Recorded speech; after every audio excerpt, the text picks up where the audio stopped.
What's up? What's up? What is going on, party people? We made it back to another Monday. Glad to be back. This is the Soul Show. In case you don't know what the Soul Show is, it is the Sound of Orlando show where we talk about our people, where we tell our story, and everybody in the city gets a piece of that story told by the originals, the originators, the people that are doing it, that are out in the streets. These are the people that you want telling the story.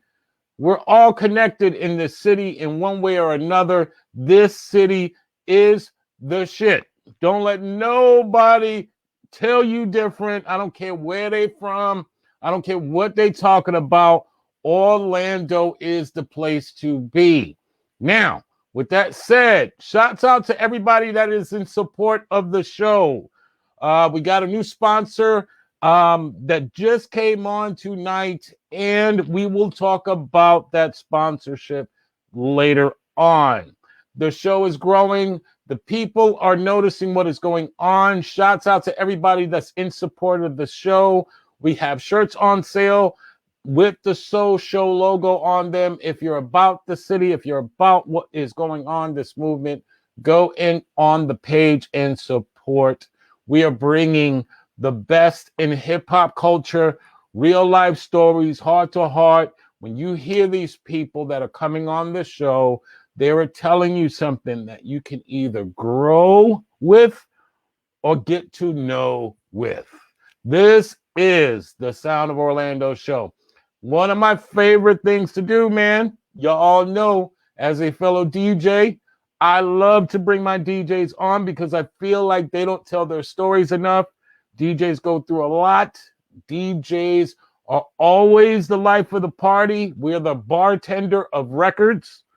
And we see a lot of stuff that goes on in this world. So, this guy I got to see, my next guest, I got to see at a DJ contest downtown, and he tore that thing up. I mean, he literally tore that thing up.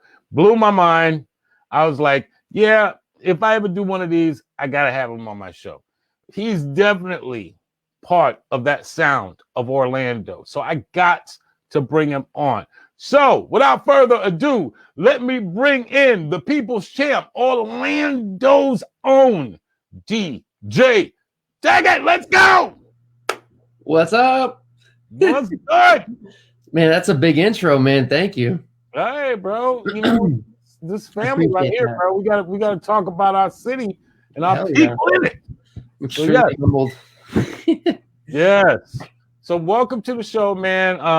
You know, we kind of touched on some of the things we may have wanted to talk about prior to the show, but you know, for those that don't know who you are, maybe some of my people may not know who you are. Some of the listeners may not know who you are.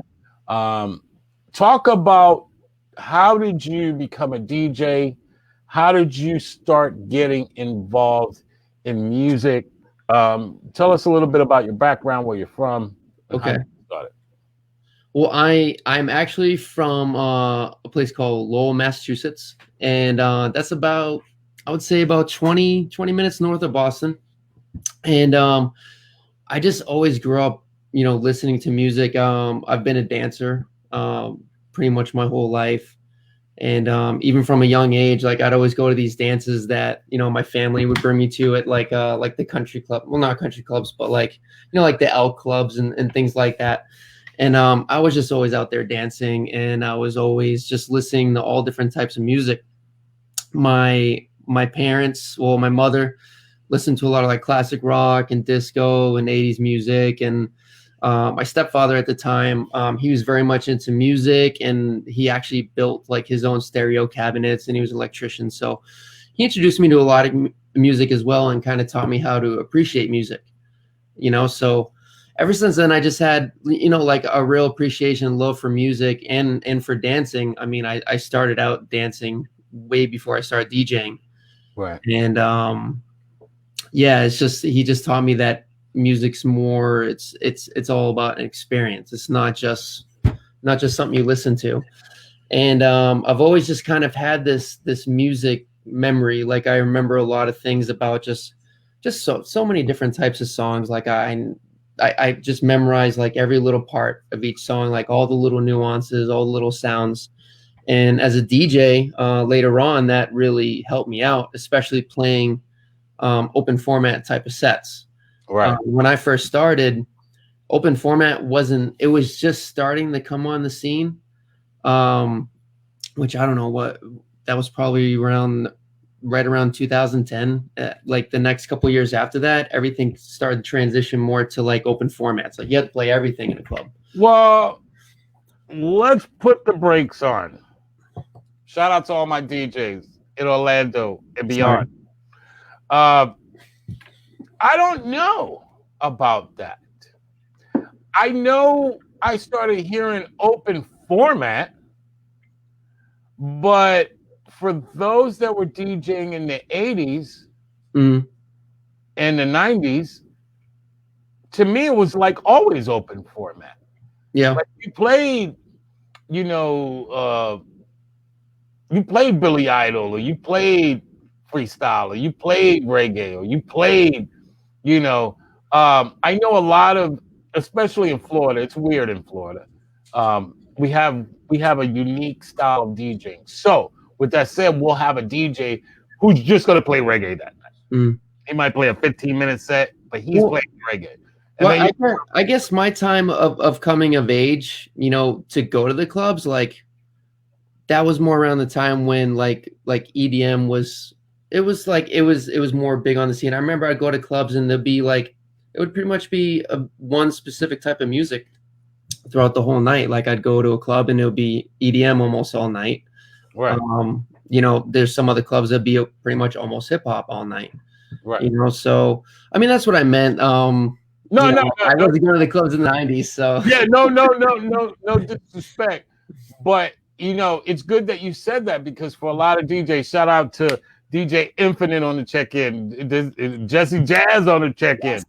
I love those two guys. Yeah, so we started hearing that, that open format title, and it was just kind of like, really, like, because when I think of hip hop, I think of playing the old 70s funk records, the 80s, punk. Oh yeah. And playing rock and playing, hip hop and playing all of it. And then all of a sudden, hip hop's about all music, man. It's right. Expression. It's expression. And then like in Florida, you can't play anywhere without playing reggae. So I don't know who came up with that, but it was almost like we've been doing that. Yeah. So you guys got upset. You're like open format, like we were already doing that. I understand that. Right. Here's Jesse Jazz says open format wasn't a popular term or thing back then. Right. He's absolutely right. Like you just did it.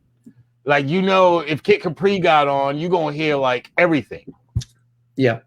And yeah, maybe technically it's open format, but it's just funny how, and I know a DJ didn't say that. Like a DJ didn't invent that term.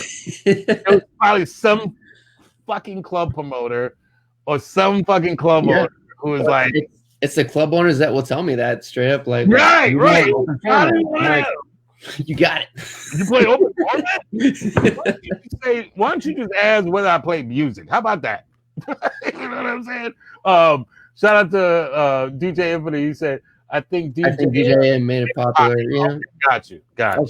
Okay. That makes a lot of sense. Oh, all right. Continue, my brother. Well, okay. Where was I? So how I started DJing.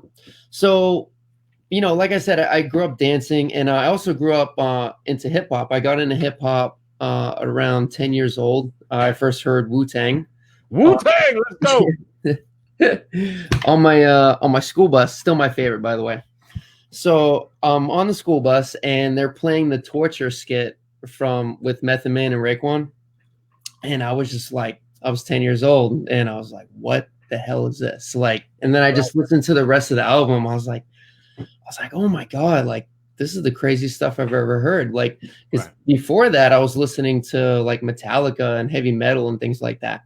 So it's like this was like the heavy metal of hip hop, you know, Right. at first, and then a couple of years down the road, I started getting into inline skating. Inline skating was real popular, you know, like back in the mid '90s, you know, like with rollerblades and grinding and stuff Right. like that. All the skate videos always had like the best hip hop music. It's how I discovered Nas. It's how I discovered KRS One, Artifacts, like all my favorite hip hop artists, like back in the '90s. Right. And it always featured a lot of graffiti, a lot of breakdancing. I mean, like hip hop culture was just very much tied into inline skating. And that's pretty much what got me immersed in the culture. And that's when I started breakdancing as well. And that all came from inline skating. So, you know, fast forward a few years, I also grew up in a roller skating rink too. So it's like I did a lot of dancing there and I did a lot of rollerblading. And that's where I learned like freestyle and jock jams. We didn't have as much freestyle up north, but we had like the jock jams type of stuff, or like you know, like Robin S and CC Peniston, you know, Right. like CNC Music Factory, things like that, Black Right. Box. And so yeah, I just had all those music genres under my belt, you know. And then years later, you know, I moved to Florida, and then I found myself in college, and my roommates at the time, we all loved hip hop. We all kind of found each other and became great friends.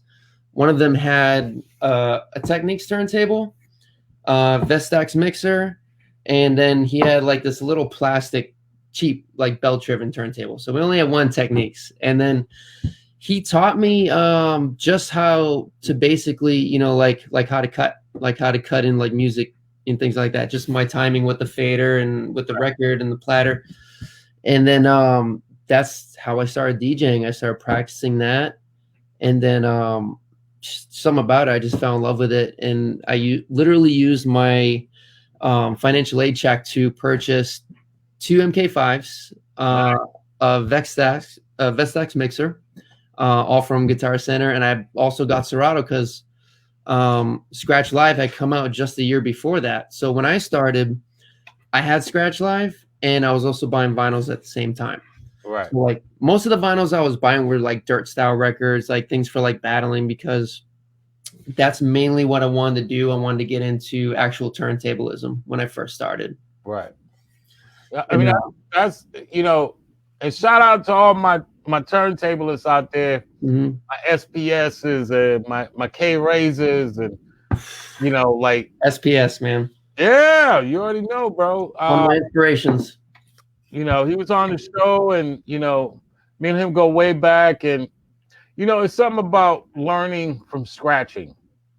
Yeah. Like the scratching teaches you how to get on beat with the record. You know, like a lot of people say, yeah, you know, maybe you need to blend first. Buddy. You start off with that scratching, bro. You all good with everything, man. It's that cut. You bring in the crossfader, hear the sound, bring the crossfader back before you hear the tear, you know? It's that, and it's technically like freestyle cueing. Like you can cue that once you get your cut down, you can cue that thing any way you want. You can bring it on offbeat, downbeat, whatever. If your cut is yours. Talk about how scratching was important to you. Because I know it's like, I mean, sometimes you'll hear DJs, you know, or maybe the new school DJs, you hear them not so much worried about the scratching. All they care about is the blending. Talk about how the scratching was important to you and why. I think scratching was important to me. Well, to begin with, because as I said, I first wanted to be a turntablist, and like I always watched like the DMCs and things like that. And SPS, I saw SPS perform in Tallahassee. I think it was 2006. He opened for Mike Rome, and I was just blown away. I was like, this is the best DJ I've ever seen in my life, and he's still like, he's one of the best ever. You know, he's an amazing DJ. So just coming up from, you know, just like a straight up love for hip hop, I wanted to be a turntablist, and that's when I started scratching. Like I started practicing scratching even before I had my own equipment. When my friend was teach me how to cut in. Obviously, I've heard scratching, so I'll try to mimic sounds. But coming up, I didn't really have any good turntablists around me up there. I had the guy that taught me, but he wasn't like a turntablist. He just enjoyed DJing. So I kind of had to just, create my own sound, learn my own way. And then later on, I'd watch like some tutorials here and there on YouTube on, just certain techniques like how to flare and, how to scratch with an open fader versus with a closed fader, which creates a whole different sound and just opens up a whole new avenue, when you start learning techniques like that. But I think scratching is important to me because I'm very specific in the way that I do it. I don't necessarily consider myself a good. I'm okay. Like, I can keep rhythm but I think what's special about my own scratching is it's definitely my own style. I kind of scratch in my own way. And what I did is instead of training my natural tendencies out of myself, I decided to use them. And I think that's important with everything, but that's how I created my own style. I think it's just the way my fingers move, the way my platter hand moves, like it's a natural tendency. Right. And I think that's dope, man, because once again, shout out to all my DJs in the old town sound. Scratching is like borderline lunacy. Because from the outside point of view, you're just watching someone do this. And I know any DJs out there, if you can like verify this, when you were coming up, you'd get in these scratch fits where you're like, you zone completely out. And you could just be there for like 3 hours, just trying to get this one little thing done. And your forearms burning. You're just like, ah. Right, your forearms burning. Aliens, and somebody walks in and like, what the fuck are you doing? but you know what you're doing, and it's like that's everything for a DJ. Like you got to have like the blending. I almost feel like, and I know, this could be an argument. Bring it on, motherfuckers. I know blending anyone could do. Scratching, everyone has, it's like a fingerprint. Everyone has their own scratch that's unique to them. Like nobody could do your scratch. How do you feel about DJs copying certain scratches in the sense of everybody does the same scratch? Like right now, everything is about the same kind of. DJ Scratch brought it out back in the days, but everybody's still kind of doing that. Yeah. What do you feel about people kind of just doing their own thing versus kind of, okay, I need to do what they're doing kind of thing?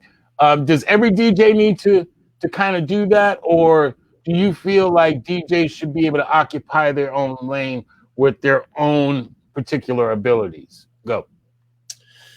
Well, I think it's a combination of both. I mean, you should definitely have your own lane, especially if you want to create an identity for yourself and have your own style and kind of be recognized for that. Otherwise, I mean, if you're doing it just like anyone else, you're probably going to be forgettable. The problem I see with DJs is they don't progress in their scratching. Like I'll see them do like the same sort of cuts like in their sets and everything, or the same type of like cut-ins, or even if they do like a scratch solo, it's the same pattern I heard him do before, Right. And I know it's like you're playing for different crowds. Like obviously that crowd probably didn't hear that before, so it's new for them. So in that way it's okay, but for myself, like for my soul, it's like I can't keep doing the same things. Like I never play like the same set twice. Like there's certain songs I'll mix together, just because of how well they go together if I'm doing wordplay. But like I try to play different every time.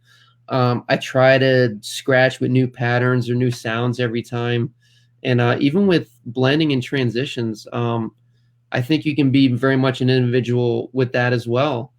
and I try to come up with just different ways to get from song to song. I get bored just blending, song to song, like, great, like they mix, but there's so much more to it than that, You hear that, Orlando?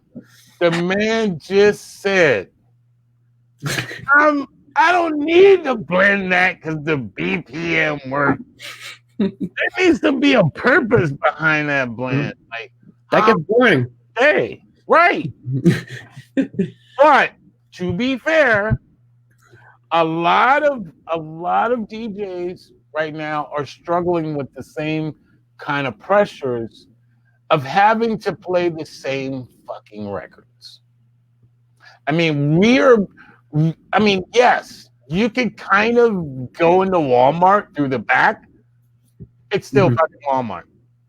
Yeah. You know what I'm saying? Like, if you're going into Walmart, I don't care what side you're going through the pharmacy, you go into the area, it's still Walmart.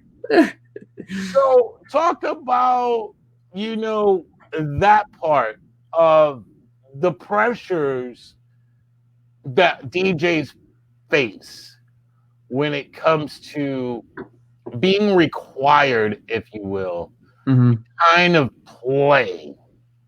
Like it's almost. I remember there was a very great time. Shout out to all my '90s people out there, bro, because I gotta say this. To your point, I never heard the same set. Shout out to Hitman.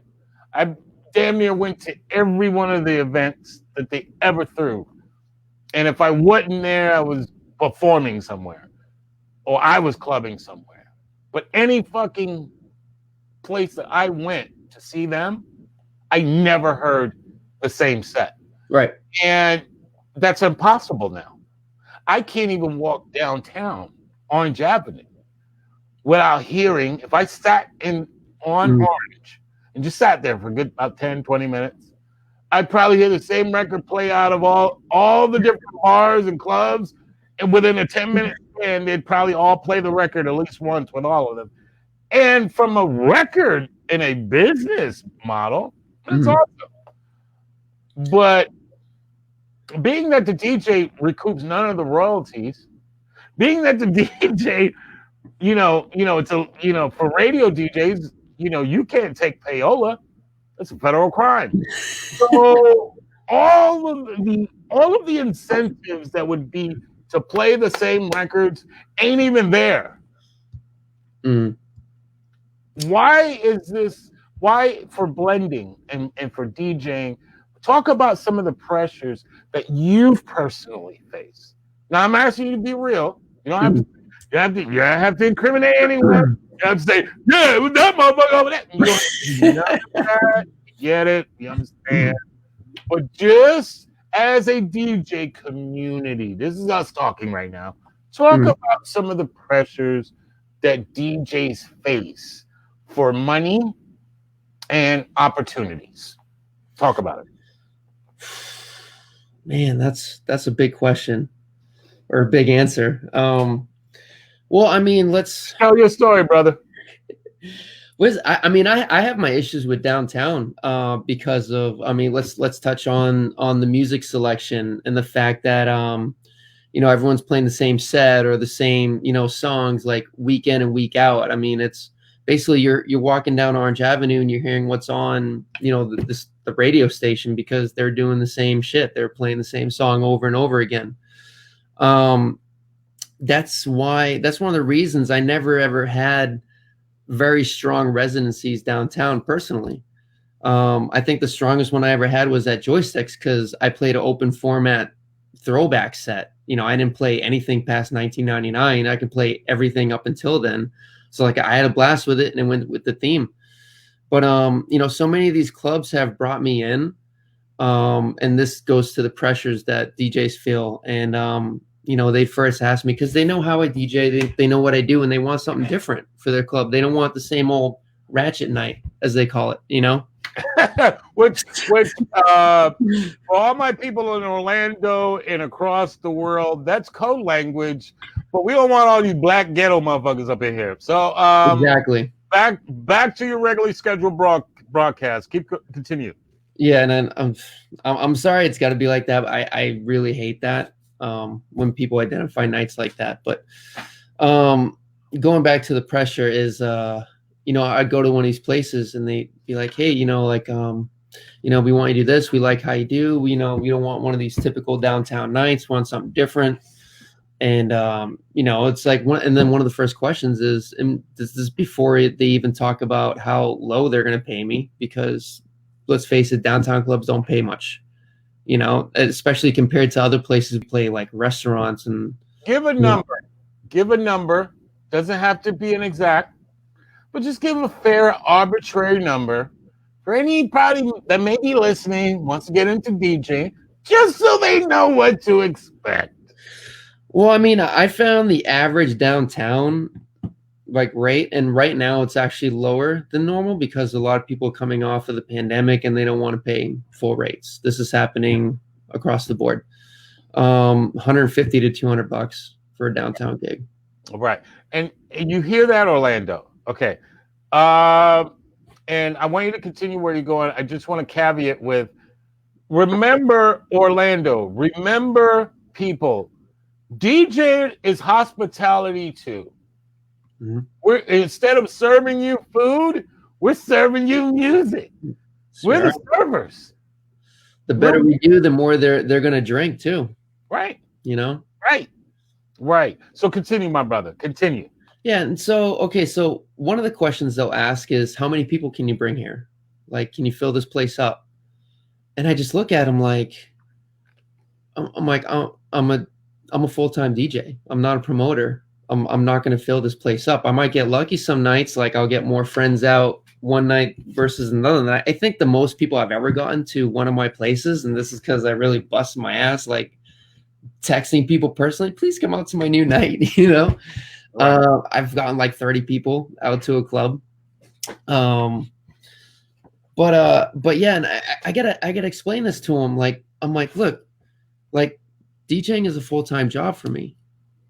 A good promoter, like good promotion, that's also a full-time job. I can't have two full-time jobs. My job is to come in here, and I don't even call it play music. I call it, I'm creating your atmosphere.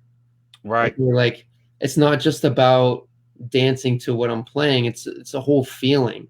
Right. Music's not just about listening, it's about experiencing, right? Right. So it's like, I'm creating the whole mood of your place. Like, and this takes practice, this takes experience, this takes gig after gig of experience, and watching crowds and watching people and seeing what they like and seeing how they react to certain things. Like, all this goes a long way into doing what we do. And that's not even, counting in, keeping up with music, organizing your library.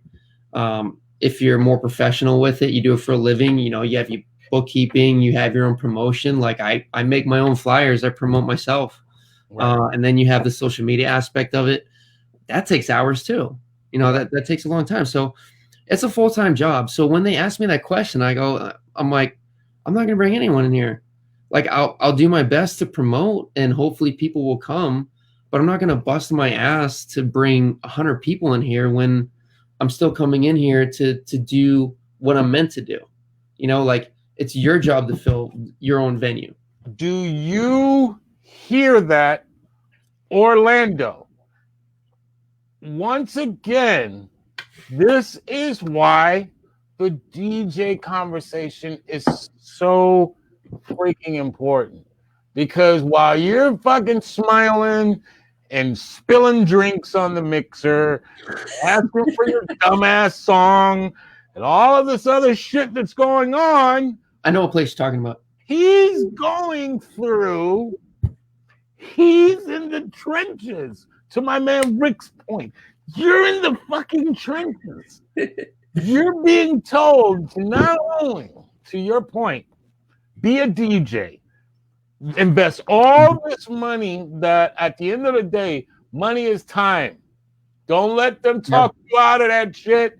Your time is the most valuable thing you got, people. And to spend your time practicing, organizing, getting what they want as well as devising what you want. When you come out to a place, the last thing a DJ wants to be responsible for is the promotion and marketing department of the DJ. That's a team. That's not one dude. That's a team.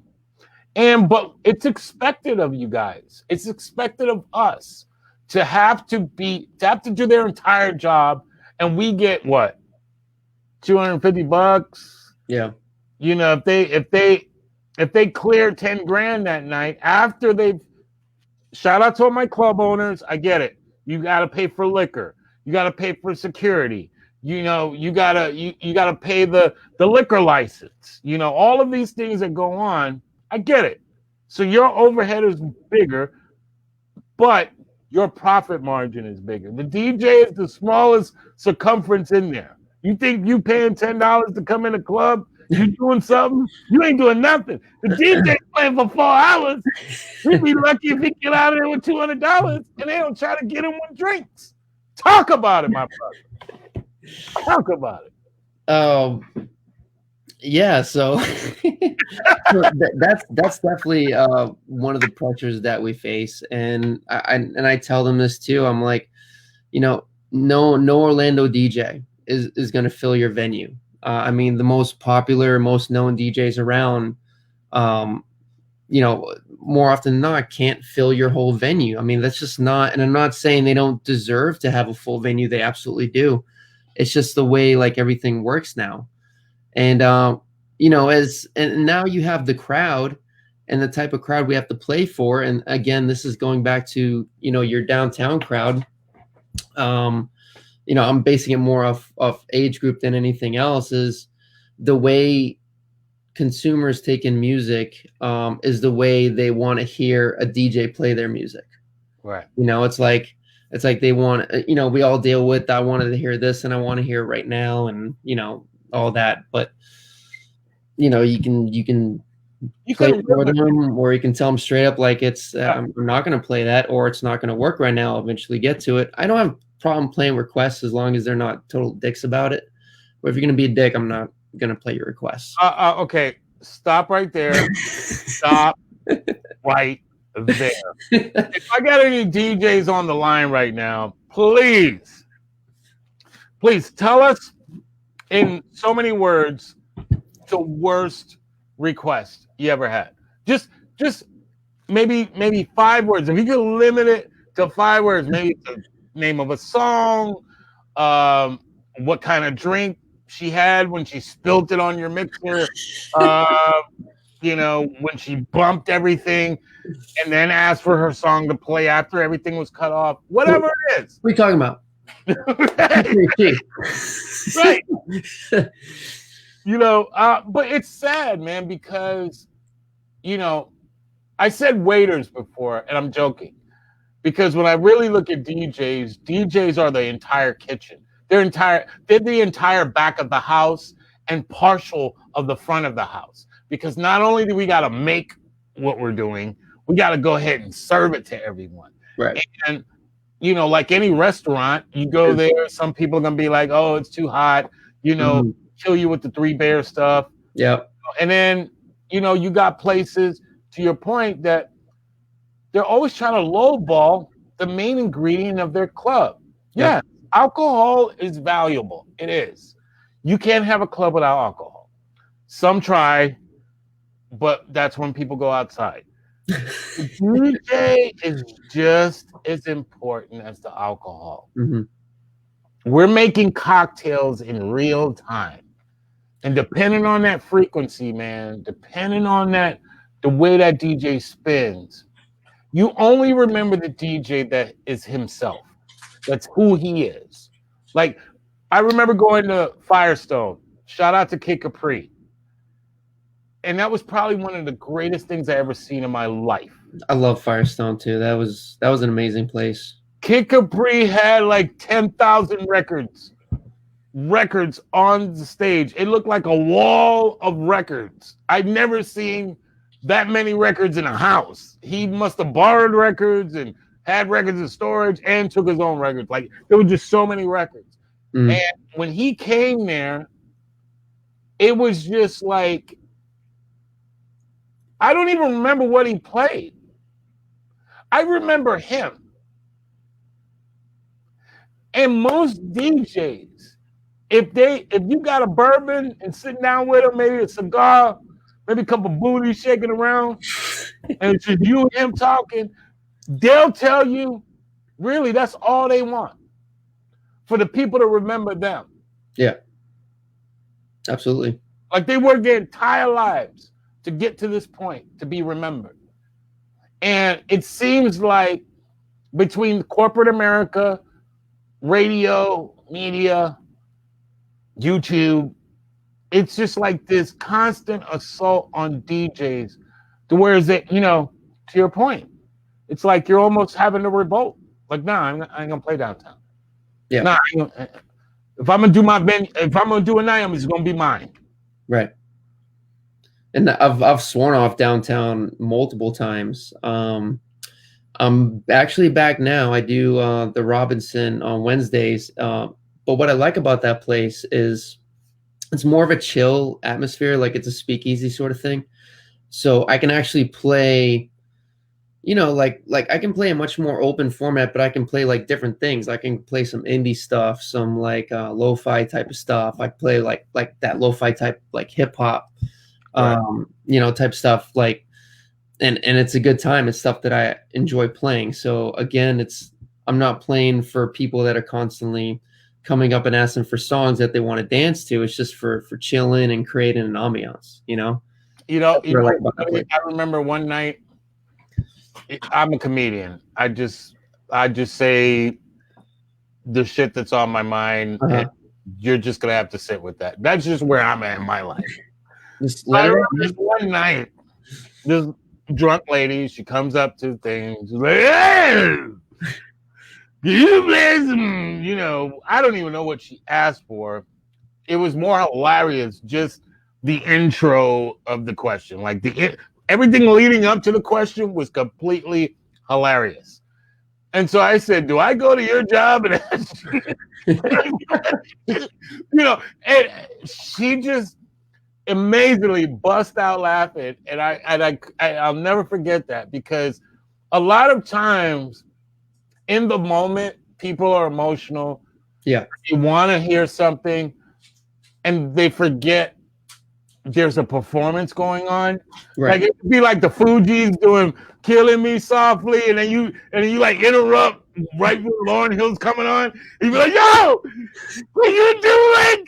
The Beatles, play some Wu-Tang." Right? Like, what are you doing? What are you talking about? Like, we're trying to do something here. We're trying to perform and talk about the DJs as a performance versus a jukebox.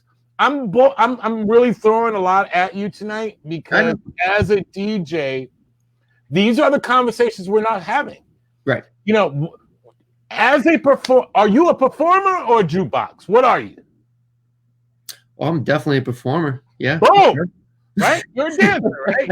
It'd be like you about to break in a dance move and somebody stop you. Hey, do a headspin. Dude, I often dance. Like I dance while I DJ all the time. Sometimes I come out and I break dance, or I'll salsa dance. 'Cause I used to salsa dance back in the day as well.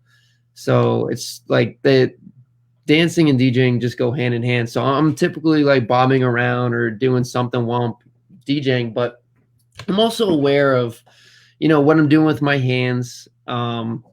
Especially if I'm out at a gig with like turntables, right?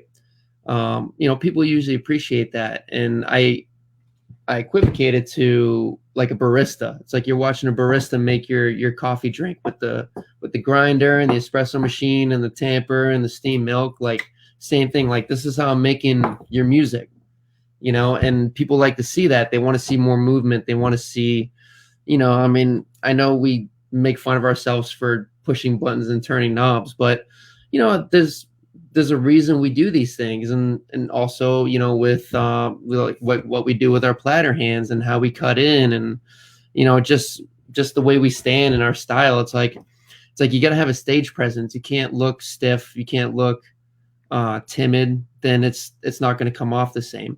So it's also your vibe, just your whole attitude about it. I mean, you can, and I tell people all the time, like I just watched the Tyson fight, and which one?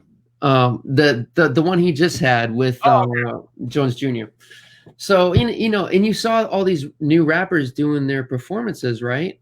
They had like crazy stage pyrotechnics and everything, but like at the same time, they kind of look awkward to me. Like, they're young and I don't think they have like a stage presence yet. Talk about it, amigo. Talk about it. So, and they're rapping over their own tracks, which always like that bothers the shit out of me. I don't like when rappers do that. Automatic boo from the yeah. I can't stand that. So but then Snoop Dogg comes around and he does his performance, and it's nothing special. He's just walking around, just rapping, doing his songs, and it was the best part of the show. I was like, that was great. Like, I just want to watch Snoop Dogg do that shit for like a couple hours. I wanted to watch. I wanted to hear Snoop Dogg narrate dog fights. Like, it was just anything. I don't narrate your life, man. Hilarious in that boxing match. That was probably one of the great. Like, they took a chance on everything else. I'll give them that. It bombed, but Snoop, like, calling that Nate fight was just. I would pay to go to that event. Like, I literally. Is Snoop calling? Okay, he needs to call basketball, football. Like, he just put him in everything and just let him say exactly what was going on. But Snoop talk. Continue. But yeah, I mean, it's just all about a vibe and a stage presence, and you can see that with like if you go see like an old rock band or something that's been doing it for like 30 or 40 years, there's a clear difference between that and a band that's been doing it for a couple of years. It's just like it's just all about the vibe that you put out. And but yeah, I mean, it comes down to movements and not being kind of being loose up there, and you have a little bit of an ego. I don't think you can really DJ. Especially like in clubs, if you don't have just a little bit of ego. That doesn't mean you got to be arrogant, but you gotta have some sort of feeling about yourself. Right. Do you think DJs suffer from not, as a community? We kind of do it somewhat with MCs, but even that could be done a whole lot better. But as a DJ community, do you think we support each other the way the hospitality industry supports each other? Do you feel like it would be maybe better that we kind of begin an all-out effort, if you will? Because DJs, for a lot of people, there's no benefits with DJing. Mm. Just like rappers. There ain't no health benefits. Right. Everything's contingent on you being, having constant gigs and being successful. Do you think we could be better as a DJ community and support one another and not be so competitive that we won't even deal with each other because we might think that person might be after our gig, or that kind of mentality? Do you think we could change that? Or is it something we're just going to always deal with? I think it's something that we have to change, and not just with DJing, but with, just life in general. Right. I've never been, I'm competitive, but I've never been maliciously competitive at all. And, most of us are very supportive of each other. We have a very strong DJ community here. We all network with each other. A lot of us are really good friends with each other. We have jam sessions together all the time. Like just last week, I had, like 5 guys over my place, and we're just like scratching and, having a good time. There's always drama. I mean, there's going to be drama between like a couple of guys, and then it ends up being like a thing. And, and then, you hear a little bit about some backstabbing and some snake stuff going on.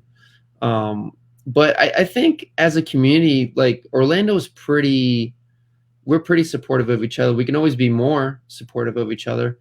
But yeah, I think that's very important because the more, and this is what I found, because I was helped out by other DJs, coming up. I mean, guys like Justin James probably helped me out the most, and Chino, he helped me out a lot. Pop Rocks helped me out a lot. Rincon Ish, those guys helped me out a lot too.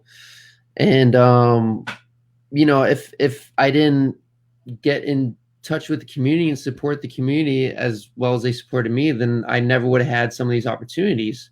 So it's like the more we support each other, the more we can all work. And as a way of paying it back, I pay it forward. So it's like, I'm not gonna go to one of these guys that help bring me up and be like, hey bro, like I got a Wednesday residency for you. Like it doesn't mean anything to them. I mean, they're doing their thing. For me to pay that back is to bring someone else up, like that doesn't necessarily know a lot of other DJs or kind of understand the business aspect of it. And maybe like, because I also have an entertainment company, and like I hire DJs to do like venues. I try to get multiple venues and place different DJs at different venues. And right, one of the main reasons I do it, it's not for the money, because you can't really make a lot of money doing that, right, is to give other guys work, because it goes a long way. So, and I also want to touch on you saying about how like just rappers or DJs, like, yeah, it's not a structured thing to where we have like healthcare, we have benefits, we have all this stuff. I mean, we're subcontractors, we work for ourselves, and this is something that I've helped a few guys with, is that there is a business end to this, and you can actually make a career out of this, and you can create these benefits for yourself. So you build up your company, your DJ entertainment company, diversify it as much as you can.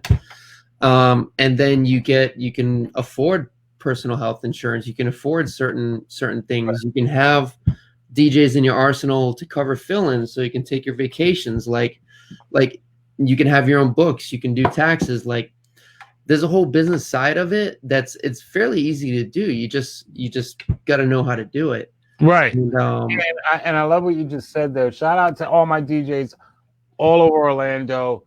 Daggett is dropping jewels after jewels right now. He's giving his perspective on it. Yes, with any artwork, most artists want to remain artists. They don't want to concentrate on the business models, because they just want to be free to do their art. With business comes a lot of heartbreak, depression, letdowns. And so when people get enough letdowns, or people led down a road that they don't want to go, a lot of times people hold grudges and start to turn around, and they don't want to do that.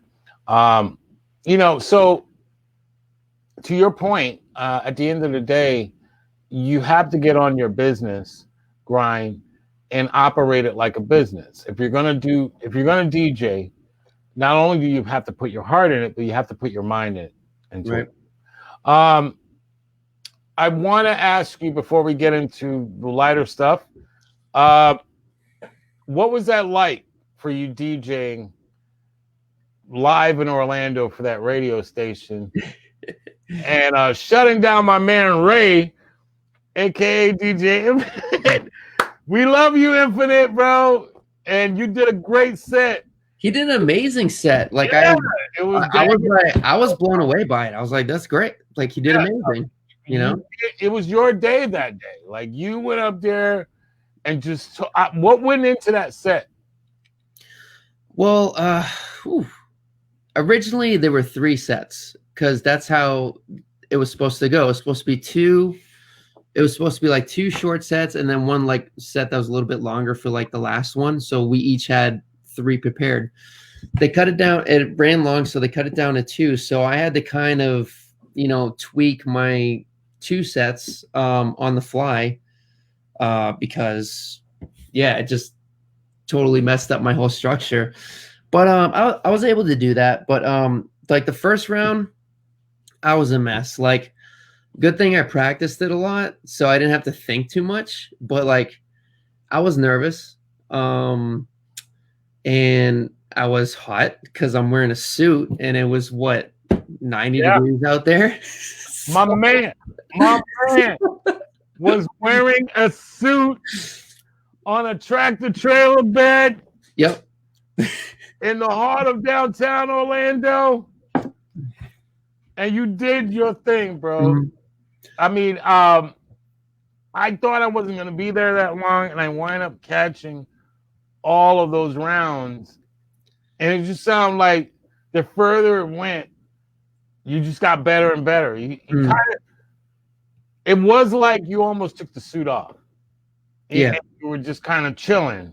Talk about how DJs, once, if they can get past the first few records, how that comfort comes on, and now they're in their zone. Talk about that. I mean, that's just like, first of all, it's practice. Like, you need to really practice, and just with repetition and muscle memory, it's going to be harder to fuck it up. So I think the key is to not fuck up at first, and then, like, once you get going, and I think this was anything, even with public speaking, like, you're nervous right up to the moment, and then you start talking, and then you kind of feel more comfortable with it, and then after, you're like, oh, I want more of that. That was fun, But I was a mess for the first one. Like, I forgot my in-ears. I use in-ears. Totally forgot them. So I had nothing to cue with. Luckily, I had my preset cues. Like, I made my cue. Like, I knew where the song needs to end. I knew where the next one needed to come in. So it's like, that's where the practice came in. Yeah. If I didn't practice that much, I probably would have been a little more lost in that first set. But yeah, I mean, it's just, my sets were a little bit complicated, which is what made me worry, because, like, I had a lot of and it might be things that people might not have even noticed, but I had a lot of, like, just like word play, or like word continuations, or songs that were talking to each other, or I was doing like some tone plays and stuff too. So some of it was very noticeable. Like, I did a boom, boom, boom part, the Scooby-Doo song, and then I did Out Here Brothers, and then, I did a bunch of boom, boom, boom, wordplay. Right. You did play Scooby-Doo. Now that you did play. He played Scooby-Doo, Puerto Rican, downtown Orlando. I thank you for bringing that memory back, bro, because I was like, I heard that. Brr, brr, brr. Dun, dun, dun, dun, dun.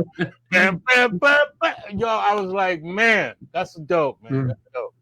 Thanks, man. Yo, so talk about what it was like to win, because when you won, I mean, there was a lot of people in the house. Shout out to DJ Magic Mike. He was in the house. There was a lot of people watching you that night. Talk about that win, what it meant for you, for the city. I think it's the most affirmation I've ever felt. And one, because the first round I actually won the judges. So that's why I was able to go to the final round. And then the last round, I won the crowd. So that kind of told me, like, I won it all the way around. And just to see them, because, like I do get down on myself sometimes, and sometimes I'll be like, why am I not playing here? Why am I not playing there? Like, I don't project that on anyone, but sometimes you have those thoughts, Hey, so, that's a normal DJ feeling, especially when you're an artist. You grew up dancing, so to you, this is not a job. It's your art. It's another way to express yourself. So artists are sensitive about their shit. And I'm very sensitive, and I saw a therapist once this year, and she told me I was sensitive. She goes, you expect people to match your enthusiasm, and if they don't, then it kind of hurts you. And that's true. Like I put out a certain enthusiasm, or I do something where I knew, like, I put a certain effort into it, and this was for, this crowd or whatever. And it's like, if I don't receive kind of like my enthusiasm back, like, it stings, like, it hurts. Like, sometimes it gets upsetting, and sometimes it can, like, kind of hurt my vibe a little bit. Right. So just the fact that I won over the crowd on the last one, I almost cried. I don't usually cry from happiness, but I was pretty close to crying. Like, I was just like, wow, like, I can't even believe it. And I thought the the last round was so close with Kiko because Kiko did an amazing set, super clean. He was super calm and collect. And I'm like, oh my God, man, like, I think he might got it, you know? Like, I'm just like thinking like that. But, you know, I have the confidence, like, you know, like I play to win, you know, like I put my sets together for the purpose of them winning. I'm like, no one's going to be able to match this. Right. That being said, I wasn't able to do what I practiced. Like I wasn't able to execute everything that I wanted to execute. And I think that is fucking dope. To anyone out there that practices forever and think that you're going to be a machine, cancel Christmas. It's not, That's not what it's about. All the practice is for you to feel confident being confident. Because that's the last fucking mountain you got to climb. Yeah. Your confidence is warranted when you're confident in being confident. That comes from experience. Most people can't get to that level. I'm pretty sure Jordan, half the stuff he did, he knew he was going to mess up doing. He knew it. But he still did it because he believed. Are you comparing me to Michael Jordan? Is that what you're doing? Right. That's that Michael MCs. When they rhyme and they're literally freestyling, and I know, shout out to all my MCs out there, they forget they rhymes all the time. The only reason freestyling works is for whatever the hell you had going on, and you just catch this one word and that word strings together this other phrase, and that's the power of confidence because you know everything fits, whatever you're doing. Even your mistakes are dope because most people can see the blemishes. Most people relate to blemishes. Most people think perfection is like this. Yeah, he was all right, but it seemed like a machine. I like that guy because I like where his heart was at. Like, people flock to things they can relate. And DJing is one of them. I've heard Kid Capri make mad mistakes. You know, record skip, whatever. Things happen. That's not why you love them. You love them because they're playing from their heart. They're totally confident in whatever they're playing. And they know how to make a mistake like Mother's Day dinner. You know what I mean? Like, it's like you just pull all these scraps together and you just made something just delicious out of nothing. That's what DJs do. You take like these bits and pieces, you put all this thing together and you make a great experience. And especially when it comes from the heart and nobody told you to play that. And you just came there with everything right and you just did your thing. Like that's everything. That's what a DJ's supposed to do. That's what an MC's supposed to do. That's what a graffiti artist is supposed to do. It's what a dancer's supposed to do. They interpret. We're interpreters. We're looking at the crowd, and our job is to interpret the language that the crowd is speaking to us, but give them our version of that language. So yeah, man, those mistakes were your blessings.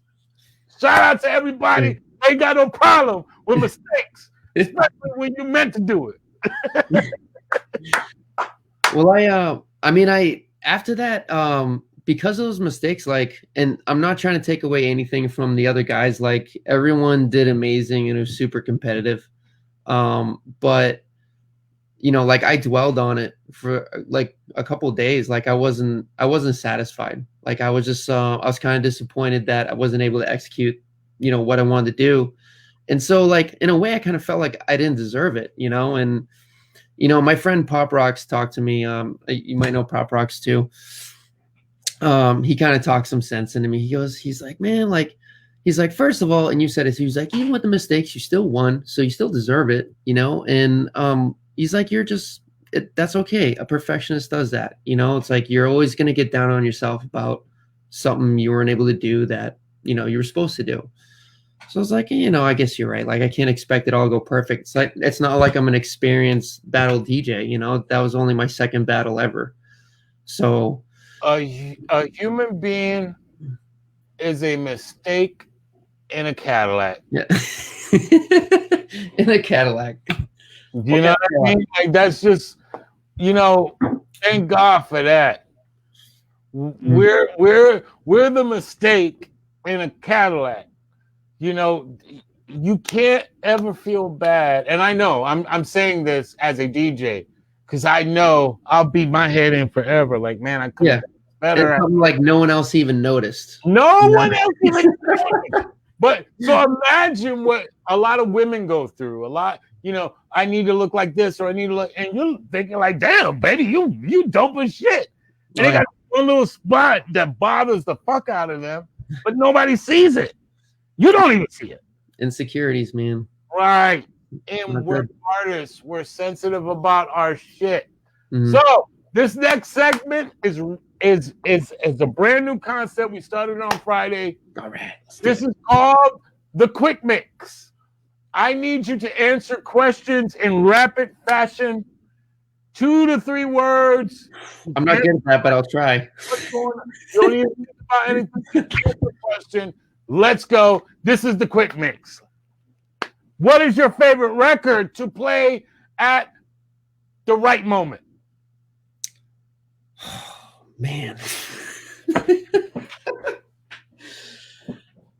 I feel like I betray so many other artists by saying one thing. Off the top, bro. Off the top. Come on, let's go. You can do it. Bag Raiders, Shooting Stars. Boom. What's the worst club you ever played in? Oh man, I just work here, buddy. Come on now, let's sweep up so we can get out of here. It's okay for me. I don't want to call out clubs; they're still open. Well, call out a club you'll never see again. How about that? How about I'll just say Shots. I don't care if they see me again. Okay. Boom. You're at Orlando. Let's go. Favorite song to end the night with? Ooh, man, I love ending the night with Stop This Feeling by REO Speedwagon. This depending on the group, but that's a good one. It's a good like slow dance jam. Shout out to REO Speedwagon, bro. I used to do Bump and Grind, but I can't do that anymore. Right. No shout outs for R. Kelly right now. Listen, anything that sends them out happy, I do not play aggressive stuff at the end of the night. I don't know why anyone does that. DJs should not do that. It's not a good idea. Worst request you ever heard? Most requests. Worst. Oh, worst requests. Can you play white people music? Wow. And then you can flip it and be like, can you play black people music? I've heard it all, man. Wow. You heard that? Let's go. When they get racial, that's when it upsets me. Worst slow jam ever requested when no one slow jammed?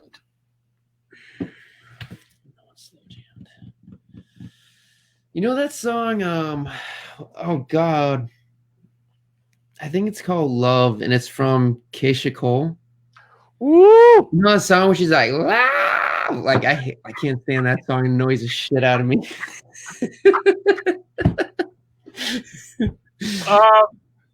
Wedding DJ or turntablist? I mean, personal preference, I like turntablist more. But I DJ weddings, so I can't talk shit. No, that just tells everyone where your heart is at. Bootleg or corporate? Bootleg. Remix or album version? Can I say 12-inch? Okay. I always love 12-inch versions. Hoopty or luxury? Hoopty or luxury? I would think I'm more on the hoopty side. Oh, that was my dude, bro. I knew that was my dude. Okay. Orlando, Miami. Orlando. Boom! Talk your shit, Daggett! And I've lived in Miami. I've been to both. You heard it. You heard it. Better DJs too. Jerk chicken or pizza? Jerk chicken. I love pizza though. I mean, I get down on Hawaiian pizza all the time. Yeah, but when you leave a club, a lot of times, depending on what club you're leaving in, oh, with the smokers, jerk chicken outside, pizza right next door. So depending on where you're doing your thing at. Yeah, the smokers are always a go-to, man. I love those. Cocktail or water? Water. I don't drink. I've actually never drank in my life. You heard it here first, man. Let's go, Orlando.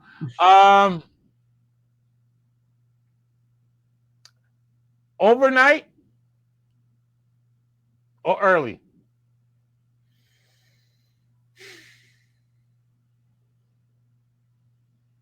I don't know exactly what that means. To be honest with you. Are you better at going home now early? You want to end your night at maybe midnight, 1 o'clock? No, I'm a night person, man. I'll go all night. Are you a late night owl? I'm a night owl, not a morning person. I could get 10 hours of sleep and wake up at 8 in the morning and feel like I got no sleep. Boom. Boom. Yeah. Last question. If your house is burning down and this is the one record you could save and you could only play this record at 1 o'clock in the morning, what is that record?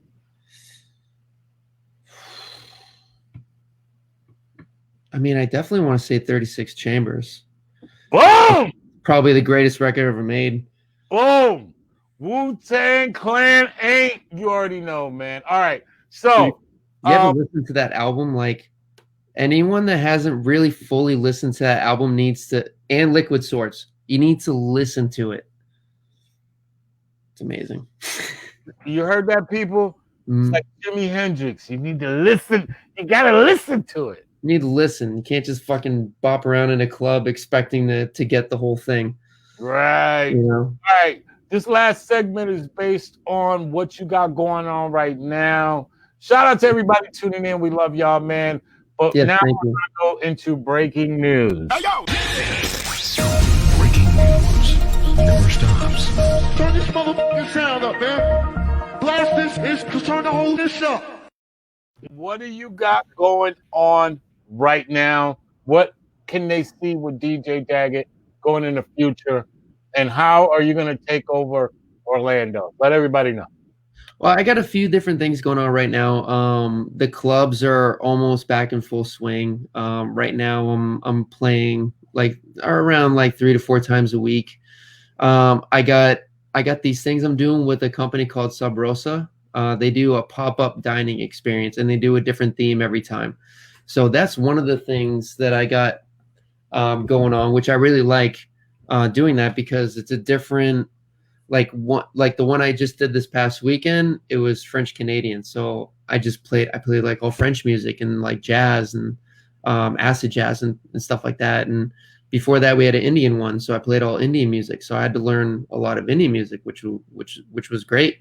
So I like gigs where I can create like a real atmosphere, like a real like experience.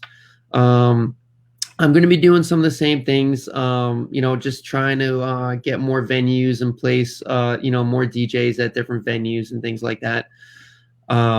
Hopefully, I'll get to a point to where I'm making like a good income again. Cause like I said, a lot of the rates are lower than they were before the pandemic. And I'm right now in the process trying to get these managers and club owners like back up to, paying us fairly.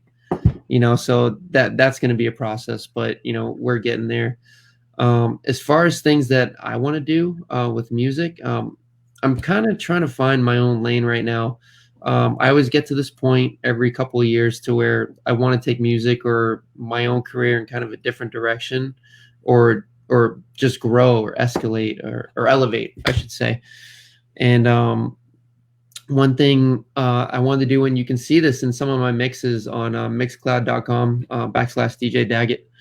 I have 3 different mixes on there that incorporate a lot of like themes, like, and they'll have like movie samples, and they have an identity to them. and they're meant to be more of an experience rather than just listening to it. It's almost like you're watching like a movie score, you know. Right. So, I want to start doing things more like that, but I want to try to incorporate it in a live setting. And I think with everything the way it's going, I mean, I'm not a big fan of, social distancing and all that. I know we got to do it, but I think it'll be a good direction to go, to make music more of a show. And Right. I'm trying to figure out the type of show to where music can touch just all your senses, Right. And dude, if that don't blow your mind, and see everything you just talked about, that's the radio channel I tune into. That shit. Like, if that doesn't blow your mind, people, that COVID, as it's destroyed so many things, whether financially, physically, it's also been a blessing for a lot of people. It's given time for everyone to kind of reimagine what life can be like moving forward. And he just gave you a possibility. I hope y'all heard what he said. This man is a icon in the city. He's got respect amongst his peers, and he's only getting started. I'm so honored to have you tonight on this show, because I feel like you represent what the best of our city. And this is what we need to be talking about. All things Orlando. I ain't trying to hear nothing else right now. We ain't talking about Orlando. I ain't trying to hear nothing else. So thank you so much for having me, man. I really appreciate it. And it's nice to be able to clearly get across like my ideas and my answers and things like that. So right, because that's I overcomplicate my answers. So your questions were really well put. So well, I mean, like any MC out there, I'm freestyling because I know part of our duty as a human is to connect with people, man, and we need to have a place where our DJs could actually talk about some real shit. We could have talked about, hey man, I like this new Mark Vader. Oh, you like the Pioneer? Oh, I like Sonata. Like, we could have done all this stuff all night, but I don't really think that moves, quote unquote, no pun intended, it moves the needle. I think what needs to be really talked about is what we're going through right now as a DJ community and how difficult it is to kind of navigate through it. Absolutely. So that when people see you, they don't just see an object that they could put a quarter into. Play this! Yeah, we're the afterthought too often. And this goes in clubs and this goes in weddings too. It's like I'll talk to a couple like, hey, yeah, you're the last vendor we're talking to. I'm like, but I'm going to be the most important person there. You realize that, right? So it's like we're always an afterthought. And I also found that the more professional you are in some of these places, the less serious you're taken. Right. And I'm not saying don't be professional. You should always be professional, especially if you take this seriously. But if you find a place isn't taking you seriously like that, even when you're being at your most professional, just don't deal with that place. You're at that point, you're just giving them your time, and your time is worth more than all the money they can give you. If you didn't hear that bomb just drop on top of your forehead, this shut the fuck up moment has been brought to you by DJ Daggett, who don't play. He just basically said to y'all, man, if you're not in it for the right reasons, don't do it, because there's not enough money in the world that will ever replicate the time that you lost. Right. And I want to add something to that. How about 2021 be all about betting on yourself? How about that? How about instead of this generic professional that everyone's supposed to be, how about you be a pro at you? How about you be a professional you? You have to identify with yourself. Right. And be a professional who you are. And if you have a brand, make sure you identify with your brand, Right. Don't just get a generic brand because it's cool. come up with a DJ name because it's cool. Like you gotta identify with it. Otherwise, you're not gonna be passionate about it. Right. You know, it's like I created my brand, and I have that style and that look because I like that's me. That's just what I identify. That's what I'm interested in. That's what I grew up loving. Like I grew up loving music and sci-fi movies and things like that, and my DJ brand was a perfect opportunity to combine it and really express myself. And self-expression is actually that's what hip hop's all about. So, you know, I try to be hip hop. You know, Hey, can you give I am hip hop right there. can you give some information on where your pop-up dining experience thing is going to be at? People are wanting to know. We actually don't have the next one scheduled yet. We're talking about doing it possibly at Arcade Monsters in Oviedo. I'm definitely, because this is a brand new thing, I will be promoting it a lot more, you know, with the events that are going to be coming. But it is an amazing experience. The food is, you know, these are 5-star chefs that come in. They cook these different types of foods. The setting's amazing. You can see some of the pictures on my Facebook and my Instagram of like just the last one. Like they put me in this giant globe. It looked like a snow globe. Like I'm DJing from inside a snow globe.